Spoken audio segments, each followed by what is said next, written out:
Saint نے انسداد دہشت گردی ایکٹ 1997 میں ترمیم کے بل کو کثرت رائے سے منظور کر لیا۔ اپوزیشن نے شدید احتجاج کرتے ہوئے ترامیم مسترد ہونے پر ایوان سے واک آؤٹ کیا۔ سینٹ کا اجلاس ڈیپٹی چیئرمین سید النصر کی زیر صدارت ہوا، جس میں وزیر مملکت برائے داخلہ طلال چودھری نے انسداد دہشت گردی ترمیمی بل 2025 پیش کیا۔ اپوزیشن نے بل کو آئین اور بنیادی حقوق کے منافی قرار دیا۔ پی ٹی آئی کے سینیٹر بیرسٹر علی ظفر نے کہا کہ یہ قانون اسلامی تعلیمات اور انصاف کے تقاضوں کے خلاف ہے اور اس کا استعمال سیاسی مخالفین کے خلاف کیا جا سکتا ہے۔ وزیر قانون اعظم نذیر تارڑ نے بل کا دفاع کرتے ہوئے کہا کہ ملک دہشت گردی کی لپیٹ میں ہے اور نوجوانوں کو تحفظ دینا ریاست کی ذمہ داری ہے۔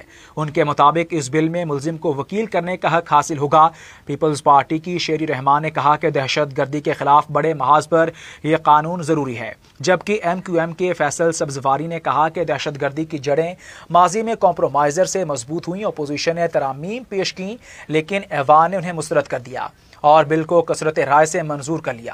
اسی دوران سینٹ میں پیٹرولیم ایکٹ 1934 میں ترمیم کا بل متفقہ طور پر منظور کیا گیا، جبکہ سی ڈی اے ترمیمی آرڈیننس اور national food safety authority ordinance کی مدت میں 120 روز کی توسیع بھی منظور کر لی گئی۔